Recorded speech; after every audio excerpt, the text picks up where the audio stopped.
the fundamental question at the heart of all progression fantasy, all lit RPG, is about the nature of power. Mm-hmm. What does it mean for someone to have more or less power, to have more or less agency in the world, right? And I genuinely believe that the best progression fantasy and lit RPG all has something interesting to say about it. This is the Crit RPG Podcast, your one-stop shop for everything lit RPG, progression fantasy, and Royal Road. Hi, and welcome everyone to the Crit RPG Podcast, the only podcast where I invite people to look at their cats. He's dropped it. He jumped out of my lap. All right, come on, buddy. Oh no. Say hi to the camera. Hi. Oh no. Oh, adorable. Yeah, if Say that doesn't anything? give me if that doesn't give me clicks, I don't know what will. That's adorable. With me today is a wonderful cat and also John Bierce, author of Mage Errant. How are you doing? I'm doing great. It's awesome to be here. Yeah. So we've been talking for almost an hour. I've had some food, and we've just kind of been chatting about, like our favorite topic, AI and venture capitalism. So if you want to hear more about that, you can head up to Patreon content, because I want to keep the main podcast clean of politics and all that kind of stuff. So thank you. Yeah. So Mage Errant, you said that you've been at this for a very short time, 5 years. Do you want to talk to me about how you started out, like how Mage Errant came to be? So Mage Errant came at kind of a weird time in my life. Mm. I had taken a break, dropped out from school for the second time to focus on my writing. I'd been going to school for Geology. I got some freelance writing work that took off. So I was like, okay, I'm just going to focus on the freelance writing for now. And then that crashed, which is the whole thing. And I ended up being stuck working at a terrible, terrible grocery store job. And admittedly, I was also a terrible, terrible employee. The only reason they couldn't fire me is because every time I messed up, I made sure to do it in some new creative way. And I'd been trying to break into comics at the time. Was working with some artists, pitching to publishers, and things just weren't working out. And I was very frustrated. And I had that summer gotten a Kindle Unlimited subscription, right, and started reading, like Arcane Ascension and Cradle and all this stuff. And this is the first time I kind of realized, like, oh, hey, self-publishing actually is a doable thing with actual good authors doing it, right? And, all that kind of came together. And I just started writing the first Mage Errant book out of just pure frustration at mostly at the terrible job I was working. And I had kind of terrible roommate situation at the time, too. And I wrote the first Mage Errant book in like 6 weeks. Pretty short, only like 56,000 words. Published it on Amazon. Then within a few months, I'd written the second book, also pretty short, like 77,000 words, and published that. First book came out in like October 2018. Second book came out like February 2019. And then I was just able to quit my job and go full time after the second book.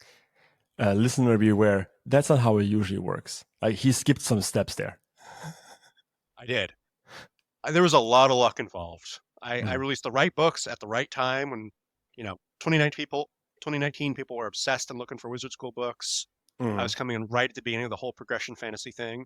When I started, they hadn't even named progression fantasy yet.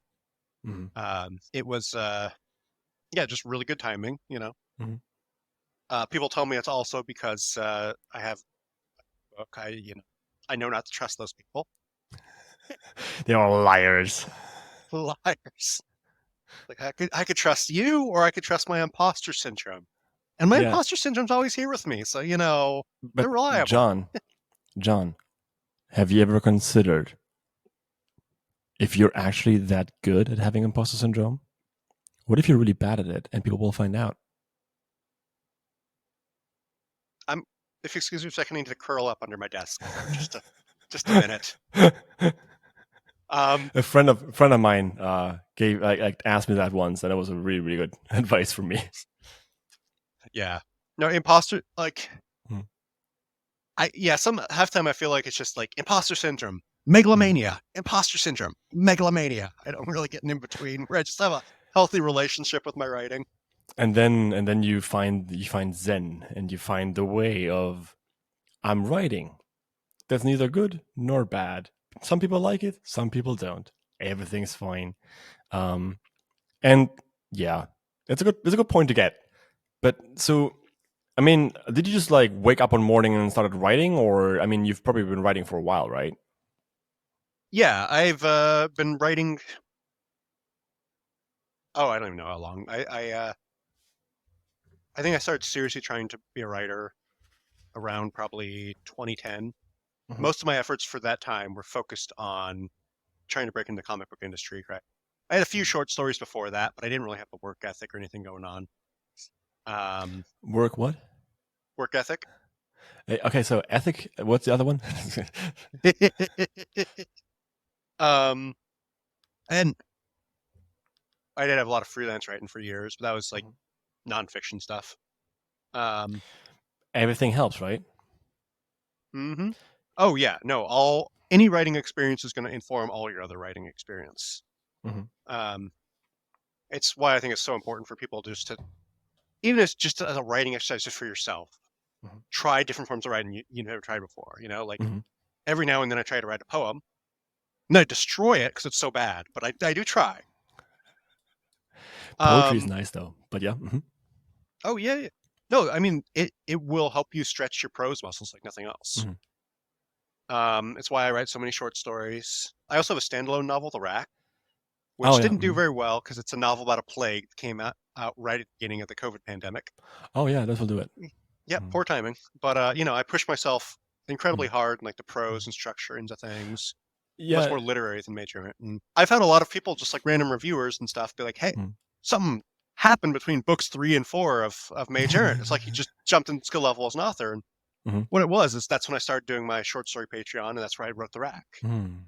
Mhm. And yeah, it helped me a lot as an author. And um, in a lot of ways, Mage Errant was the culmination of so many of my interests and such. Mhm. I mean, obviously, number go up, right? There's no actual numbers in it. I make the words go. I don't make the math go. Um, So progression but fantasy, not lit RPG. I'm learning. um, but a lot of just all the power games and everything. But I drew heavily from my geology classes, my geology education. I got Mhm. so close to a geology degree, never got it. Oh, so you mean Uh, like you have a very good grounding? mm, oh, that pun Yeah, was a that little one rocky. was stone cold. I'm sorry. What? I said that one was a little rocky. Ah, yes, I yes, could have yeah, also gone. That one's pretty nice, but that works better in print because nice is GNEISS type of yeah, stone. yeah. Absolute geological. hmm Hmm. Um, Anyway, podcast time. yeah. I mean, otherwise Right. people will think that we're, stoned. But it's not that kind of podcast. I can't stop. Please send help. No. Yeah, and so the main character, minor spoilers, gets crystal magic. Minor, because it's rocks. And anyway, I actually didn't intend that one. I feel bad. I try to always intend my puns, but that one was accidental, and I feel bad. yeah, I know. Uh, I ripped that right out. That's yeah, my specialty. yeah, Okay, but minor spoilers. You were saying? yeah. He gets crystal magic, and Oh, cool. the crystal magic is. I pretty much just sat down with my notes from my mineralogy and Mm, petrology classes, and it's like, okay, mm, how does crystal formation actually function? What does crystal actually mean? mm, Because crystal's not just shiny rock.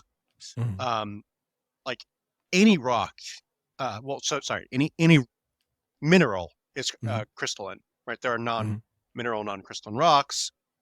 It's a whole thing, mm, um, right? And that kind of kicked off a lot of just how science inspired most of my magic ended up mm, being, right? Like alchemy in my setting is just chemistry with magic, right? mm. like there's a mage late in the series whose magic is based around the rust cycle, right? Basically, she uses her magic to accelerate rusting or decelerate it, and because rusting is an exothermic reaction, she rusts a bunch of iron, basically creates a firestorm out of it, and then just keeps inputting Nice. magic in to keep looping the cycle back and forth to just Mhm. dumping heat in the air, sucking the heat back in to derust, so on and so forth. Even Cool. getting some electron transfer going. There's a little bit of lightning. And that's just one example of what I'm doing with that. And huge science buff, huge history buff, and then on top of that, um, I love how inherently political progression fantasy and lit RP can be. Mhm. And a lot of people just treat it as escapism, desperately try to Mhm. avoid politics in writing the stuff. Mhm. And I'm sure you've heard the old saying, all writing is political. All stories are political. And if you think you're not being political, you're just reinforcing the status quo.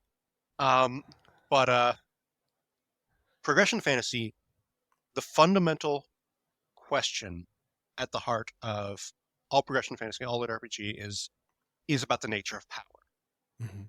What does it mean for someone to have more or less power, to have more or less agency in the world, right? Mhm. And uh, I genuinely believe that the best progression fantasy and lit RPG all has something interesting to say about Mhm. that. And I'm a huge history buff. I'm a huge politics buff. Big old socialist. And so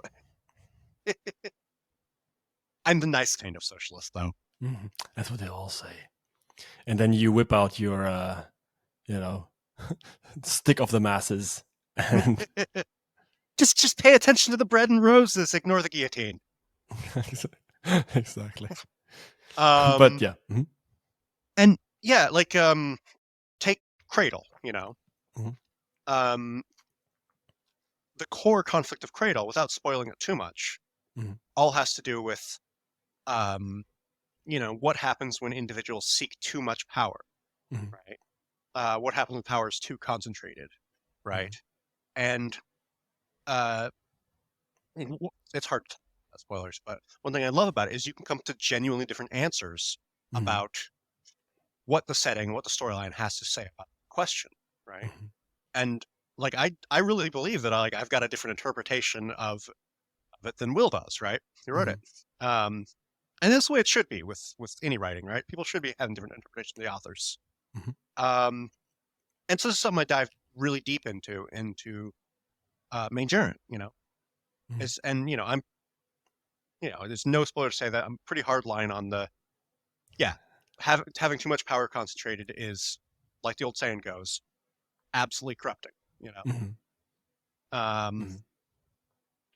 and so just getting the opportunity to use this as a kind of distorted mirror for our own world, right? Mhm.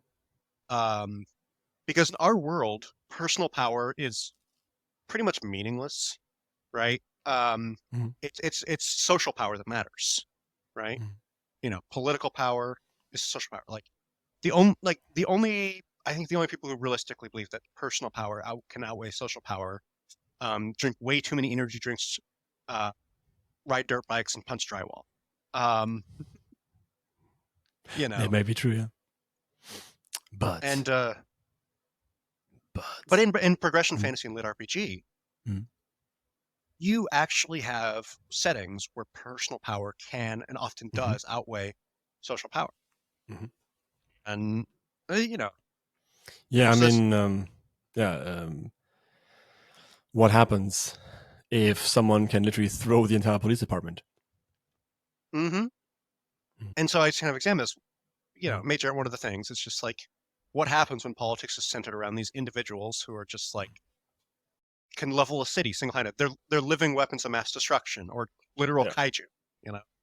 Um, Also, Mage Errant, some of the most powerful characters in Mage Errant are literally just.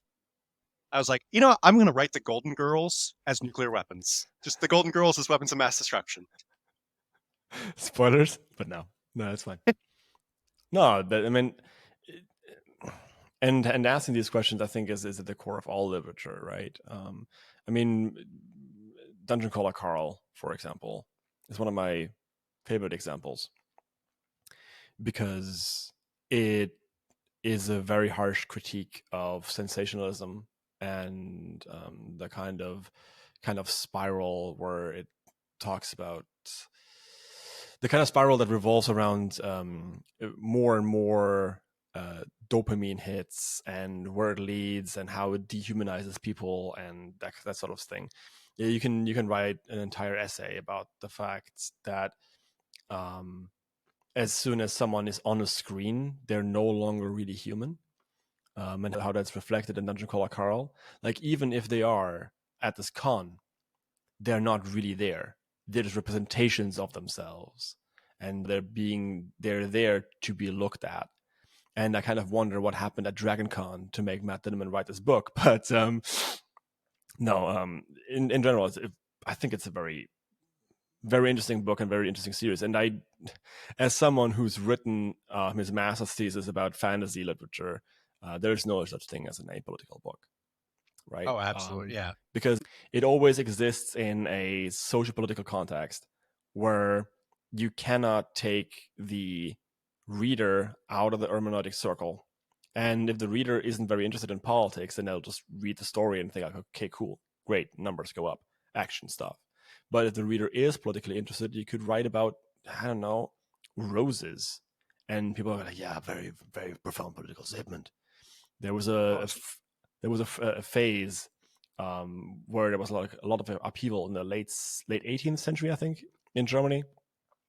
And there was a literary movement called Biedermeier that's literally just about slice of life stories about guys or women going around and doing nice things and sitting in front of like hearths and reading books. It's cozy literature, like, to the extreme. Oh, the parallel is, it's not even a parallel, it's just a circle It's the same, Venn right? diagram. Yeah. And these days, if you're doing it in school in Germany, people are looking at it and they're like, "Oh, it's such a profound political statement about how people, need escapism in times of political upheaval." And yeah, you can even if the book itself is not, the context is so political. I mean, so Oh, yeah. absolutely. Thanks for coming to my TED talk. Yeah. No, I preaching to the choir here. And I think this is one of the key appeals of progression fantasy and lit RPG right now, is because we live in a time where people really do feel genuinely powerless, right? Where they feel like they're in the grasp of forces they cannot control. Rampant capitalism, climate change, reactionary political movements, right? Widespread conspiracy theory, all of this, right? And so many of us feel so powerless as individuals. And so the fantasy of being able to personally have agency to change the world, to affect things, is wonderful. And that's a big reason why I read so much progression fantasy and lit RPG, is because like it hits a spot for me too. Yeah, I mean, I read it because I want the promise of everything goes well in the end, right? Yeah. No, but yeah, totally. So you talked about learning how to write, or writing more nonfiction and then getting into it. That was during your college days, and then you were like, okay, or again, college days, I guess. Did you go to college twice for geology or just once? So I went to school for different things. When I was first graduated high school, I went to University of Kansas for English, and then later I added a second history major.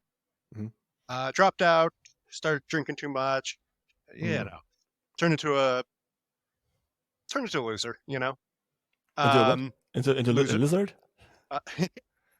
Yep, 40 foot tall, covered in no, I just turned into a loser working at a bar, playing Magic the Gathering, drunk every night. Are you recovering now? Oh yeah.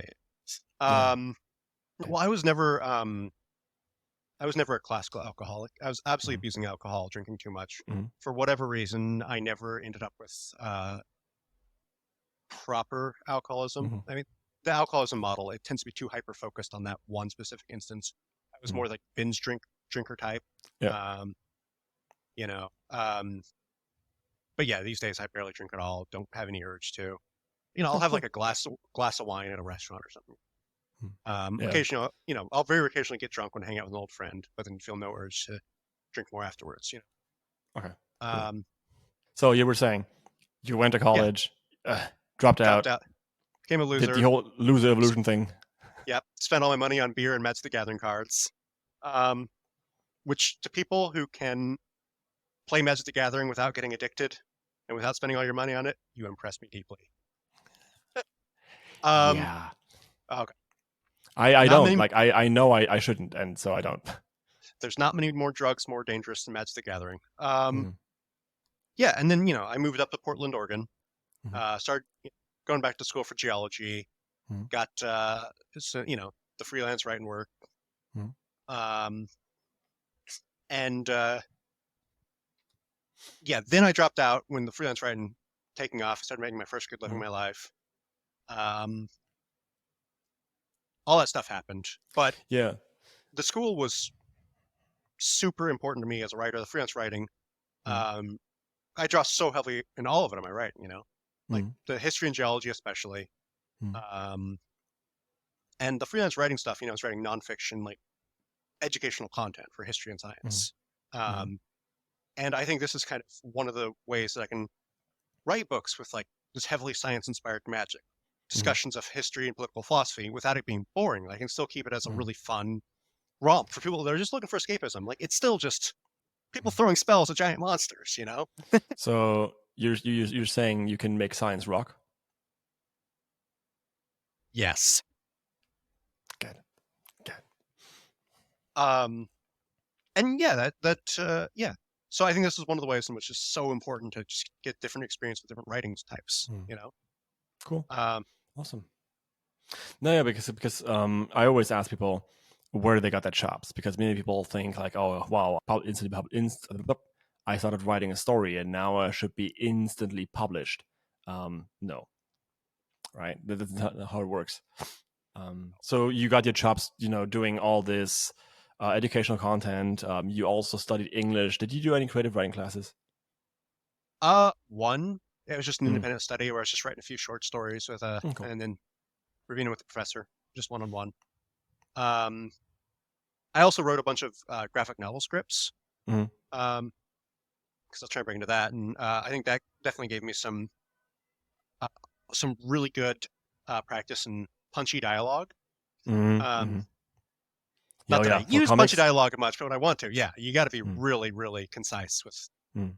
um, comics. Speaking of comics, side thing, part of the new Athon webtoon thing, Oh, cool. Nice. and so Mage Errant's getting a I, comic, and I'm very excited about that. I was about to ask you if you had reached out to either Moonquill or Athon. Yeah, I mean, so many people are like, "Oh man, comics would be so cool." For me, it's audiobooks. I mean, it's easier to get, I guess, but it's still a very very long road to get there. I think. So yeah, mostly because I'm really scared of submitting my stuff anywhere getting rejected. So anyway, we'll get there. Um, yeah, no, I get that. Hmm. This is I think one of the later questions. Is best piece of advice you've ever gotten? I mean, we can do that right now. Well, well, well, it's a new ad. If you are interested in having your story shouted out on this podcast, please reach out to me under critrpg.podcast@gmail.com. For now, I just finished the first book in my own series, Torchbearer. If you like a slow burn story about weak to OP main characters, mixing magic and technology, and numbers going up, you might also enjoy this one. You can find the link to my link tree down below. And that's all for now. Thank you very much for listening and or watching, and let's get on with the show. Best piece of advice I ever got as a writer Hmm. was to embrace rejection. Hmm. You're gonna get it. You're gonna get a Hmm. lot of it. Mhm. Lean in. Get a bigger Treat it as a nail. badge of honor. Yeah. I no. I That you know was the King, first. right? Was it Stephen King? I think so. Where he's just like put on a thing. But yeah. Yeah. I don't remember who said that. I remember that piece of advice. But first rejection letter I ever got. I think I still Yeah. have it somewhere.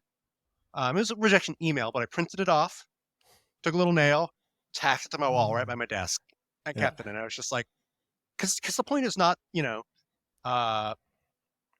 oh, they didn't like your stuff. The point is, you got it out there, Mhm. right? And that's the jump Mm. that almost everyone has to jump over is, Mm. you know, take the step, put it out in the world, you know. Mhm. Yeah, Um, yeah.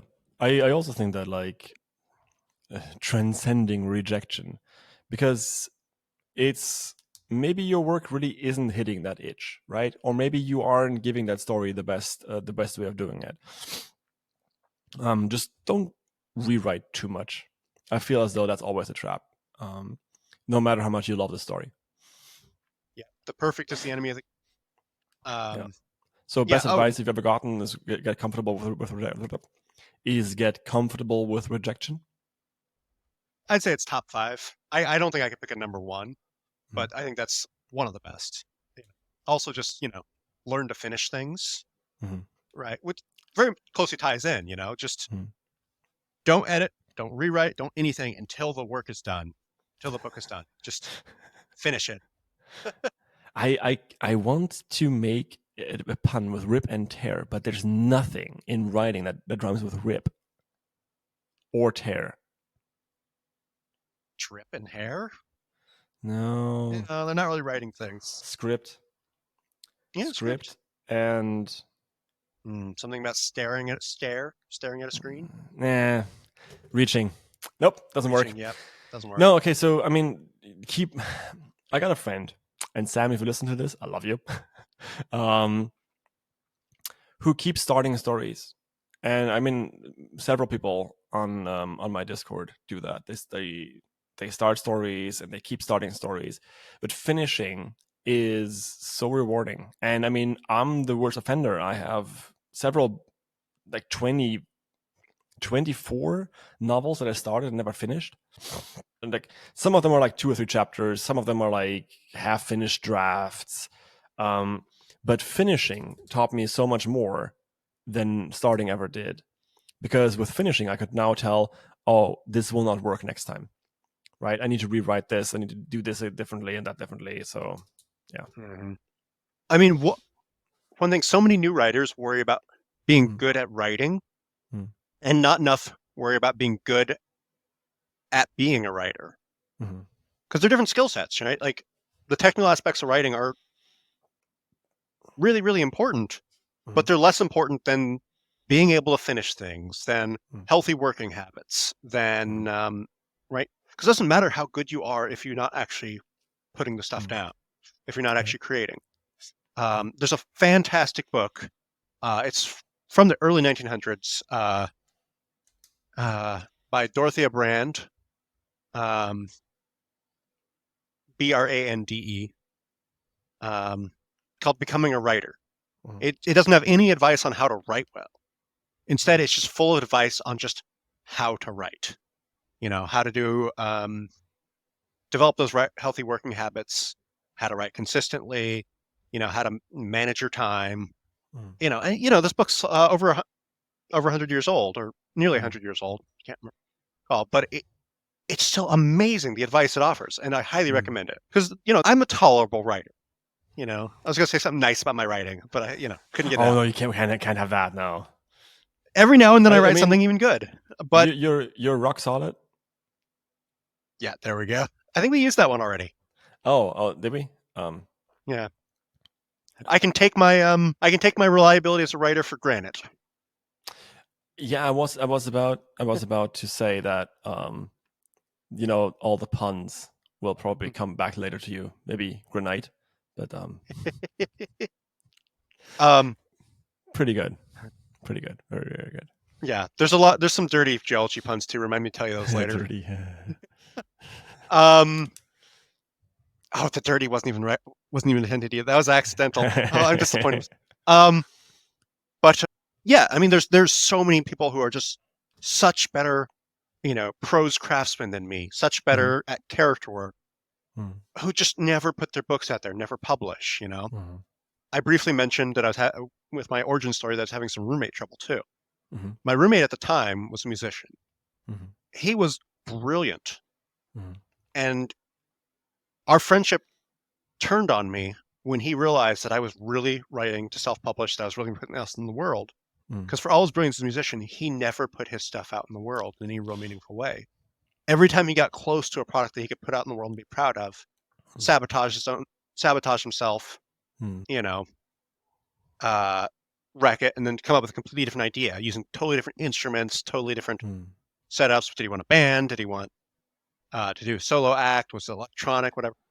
He could have made it as a musician with just a guitar and his own voice, acoustic guitar and his own voice.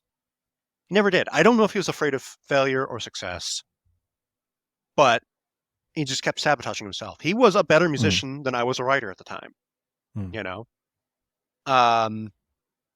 I was the one who got success because I just simply developed those skills on becoming a writer that he didn't for becoming a musician. He was way ahead of me on music skills over my writing skills. But and this is it. This is so much the advice I give. There are better people than me to take specific writing advice from. But when I'm giving people advice, the thing I'm most enthusiastic about giving advice for is it's on those work habits. It's on being a writer. Right. And yeah. They're both worth attention and figuring out and taking the time to do. Right. Yeah, absolutely. Yeah. Sorry for the long monologue. No. This is perfectly fine. Like, I'm here to give you precisely that, the space for monologuing. Like, this is what I do. But that being said, what's something you would go back to and change in your earlier works? Or, I mean, the question here is more of like, hey, what have you learned while writing that you would like to change? In my, I actually basically have been going back and figuring out ways to not actually change my early text, but to retcon it in a non-cheaty way, right?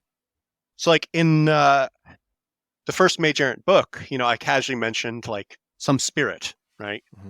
So I only mentioned a spirit, and then I realized, it kind of much of the world building only like crystallized in book 2, and I realized this is a really materialistic. Yeah. Very good. Right,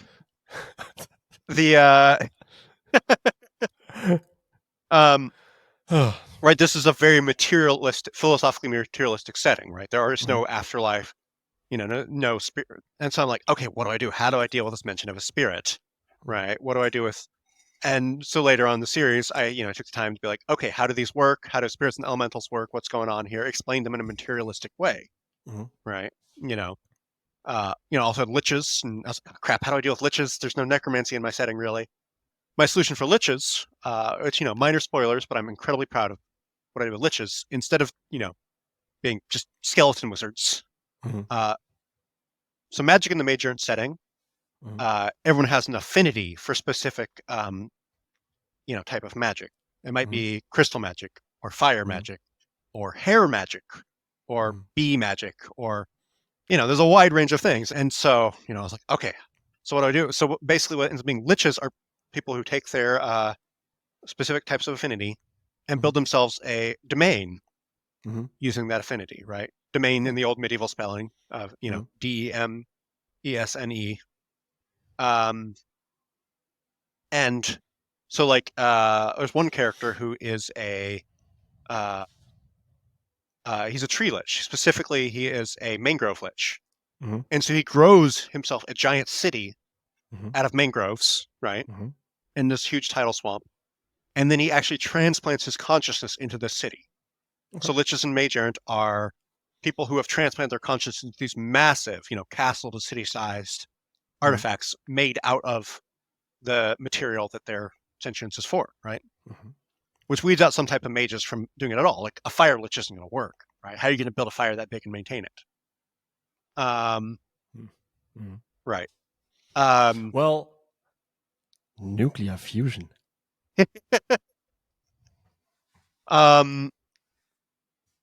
Yeah, that could hypothetically work. I mean, like literally, you look at the sun and you're like, yeah. I get a lot of people asking me about nuclear magic, and my setting is just like, yep, they don't have that knowledge yet. They kill uranium mages on site because they just think they're terrible poison mages. So yeah, I'm going back and trying to find ways to retcon things without actually retcon them. Make them make sense in the setting and fixing them, right? And it's turned into a really fun intellectual exercise for me. And I think I've got all of the book 1 stuff tied up by the end of Mage Errant now. Nice. So that feels very good. Yeah, it's always nice to kind of go back and fix all the stuff. I dread the moment where I go back and actually, read through Torchbearer, because I'll be like cringing a lot. Not because it's I feel bad. that. I think actually most of the stuff's actually pretty good, but there's some plot stuff that I need to fix, and I don't want to. But yeah. See, I didn't change any words in the early books at all. I fixed it all with the later stuff. I wish I had that fortitude. I know that if I went down that path, I would never stop. So yeah, that's true. Set yourself a limit and then do that. Like, I hope that will work for me, but we'll see how it works, or if it works, or if it doesn't. But yeah, because at some point, you just gotta cut your baby loose, even if it's not perfect. So, well, it'll never be perfect. Yeah, well, yeah, totally. So you wouldn't go back and change anything per se, but you would, well, is there something you would do better if you're starting a new book now, or something like you've learned? Yeah, so I'm one of those authors who's doing a whole big multiverse for this books, right? And decisions I made on a whim for book 1 of Mage Errant are going to be controlling my writing career for years and years to come, right? Just like little mechanical things that have the base systems of the multiverse, just little stuff like that. And there's a lot of stuff I could have done better, changes I would have made, maybe thematic differences,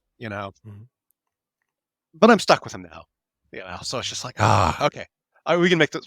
No, restriction breeds creativity and all that. You're writing a new book now, new series, right? Mm-hmm. What are some mistakes that you've learned from that you will not repeat? Besides, like making snap decisions, that isn't a good idea. A lot of it's just little technical stuff, right? Just better prose fixes, so on and so forth. A lot of it's business decisions. How so? Right. Can't talk about all of it because some of it's just like, it's contract stuff, like how you negotiate your contracts and so on and so forth, right? I'm lucky in that I don't have any bad contracts, right? Some authors get started and before they know how to really look at a contract, they sign some bad ones because they only look at, how much money they're getting.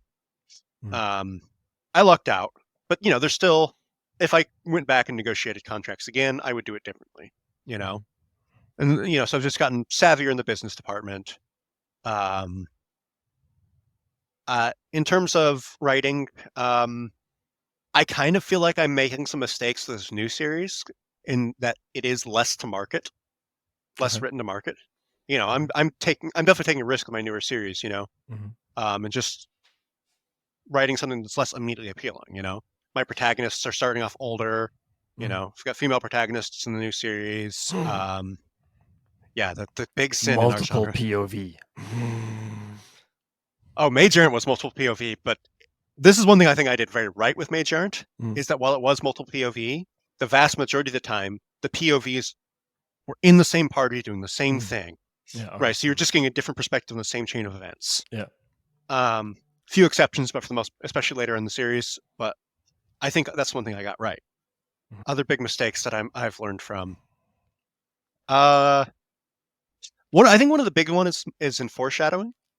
I was never bad at foreshadowing, but I think I tended to emphasize some things too strongly and other things not enough. And I think I've just picked up a lot more skill with knowing what to foreshadow when. This is really a tough question for me. Not because I think I didn't make mistakes. I made so many mistakes with the early stuff, but because this is the kind of stuff that's harder for me to articulate my process with, right? I operate so much more on a gut level there. So hi, no, your video didn't glitch. I had a bit of an emergency yesterday, so I had to cut it short. John agreed very helpfully to come in again today. So this is now a tragedy of 2 parts. And I hope you're going to enjoy watching it. Yes, John. Tell me about a book that you love. And why is it awesome?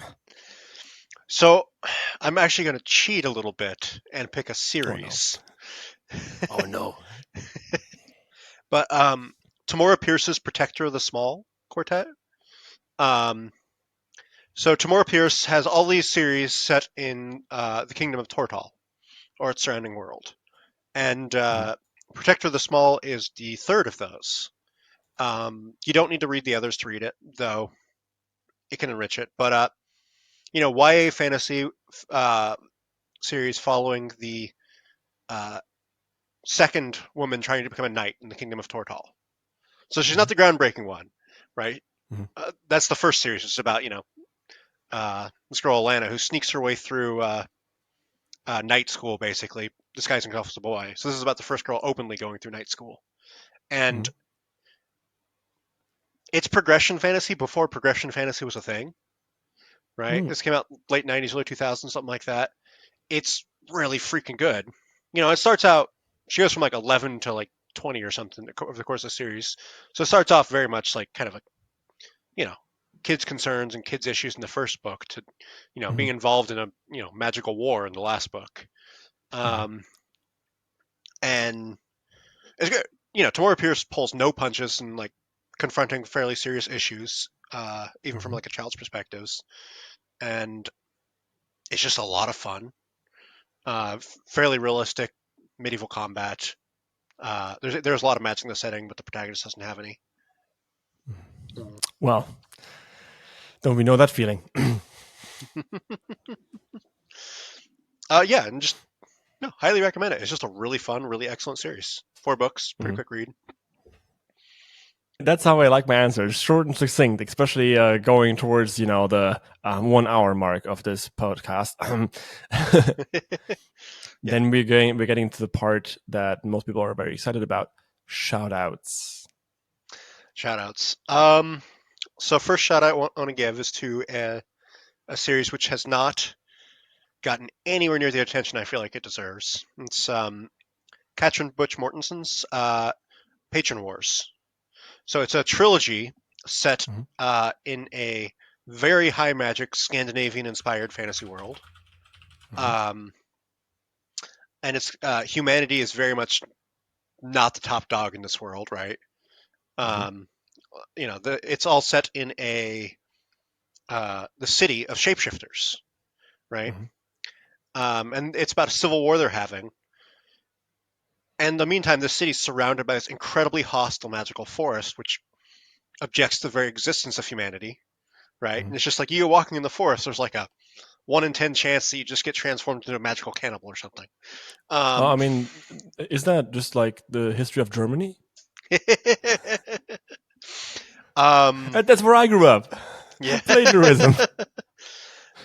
Oh god. So sorry, I gotta do a side note. Okay. I had a former roommate who was Mhm. really into Heidegger. It's Martin Heidegger. Mhm. Um, and for those who don't know, Martin Heidegger was this very prominent uh, German philosopher, Mhm. um, frequently accused of being a Nazi, somewhat As questionable until Germans are. recently, and then his notebooks were found. It's like, yeah, he was just a Nazi. But Yeah, look at that beard. yeah, he so after World War II, he lost his positions to the university and stuff, and basically was exiled to some little town in the Black Forest, right? Mhm. And just just to piss off this former roommate of mine who's into Heidegger, I relentlessly insisted that he spent his entire time in the Black Forest living in a gingerbread house and cooking small children in an oven. Yes, that's a favorite German pastime. It's true. Um, All right. sorry. Oh no, uh, no, it's fine. Like, it's funny the first 15 times, and then once you really get used to all the werewolves, it just becomes natural. yeah. But yeah, Patron Wars. Uh, and the reason I love it, it does not have a tiered magic system. Mhm. And if there's one thing I'm relentlessly looking for, it's a more progression fantasy where the magic system's more free flowing, less this stage is more powerful than this stage. Yeah, highly recommend Patron Wars. Wait, That wait, wait, wait, wait, wait. Do you actually know this person? Yeah, actually. Okay. Katrin beta reads for me now. Hmm. I beta read for her. Cool. We were both on the art progression fantasy mod team for a while, which Mhm. I'm just gonna say this: don't ever be a moderator. It is exhausting, thankless work. Oh yeah, I know. I know. I yeah. Yeah. Um. Yeah, Katrin's great. Uh. But then second book I want to shout out. Um. Actually, more just an author is either of Tobias Begley's two main series. He's Hmm. got the Enchanter, which is there's two of three books Hmm. out so far. Hmm. Um, kind of wizard school progression fantasy um, trilogy, gaming character, uh, really fun magic system and world, and the Hmm. school itself is a giant tree. Um, Nice. and then his other main series is Monomirror, Hmm. uh, which he is releasing on Royal Road. But it's really cool because the way the story is going, it's choose your own adventure for the audience. Ah, So the okay. Patreon subscribers get to vote. Like, how's the main character going to power up? How's the main character going to, Mm. um, you know, what path they can take So magic wise? And two birds with one stone. At the same time, you get audience interaction. On the other hand, no one can say, I would have done it differently because, well. exactly, yeah, yeah. I mean, whenever I get, the email with new um, Mm. Monomirror chapter, I just drop everything. It's like, I got to be the first to vote. Yes, vote. So, yeah, more shout outs. Third off is uh, Sam Hinton's Manifestation series. Hmm. First Hmm. book, Soul Relic. It's Hmm. environmentalist, science-inspired cultivation fantasy, and Okay. it's really cool. And the magic system, I'd say it's more cultivation adjacent, right? Hmm. It definitely isn't deriving from the basic Taoist systems that a lot of cultivation is coming from. It's not Zhanxia inspired. Um, Hmm. it's its own thing, but Okay. it's Cool. yeah, a lot of fun, very environmentalist messaging, great fight scenes. Yeah. Awesome. And we can find that on Royal Road, or is that on Those KU? are all on Kindle Unlimited. Okay, cool. Yeah, Awesome. Well, I don't I'm going actually to. don't know if Tamora Pierce's series is on Kindle Unlimited, but Probably not, if probably she's not. one of the old school writers.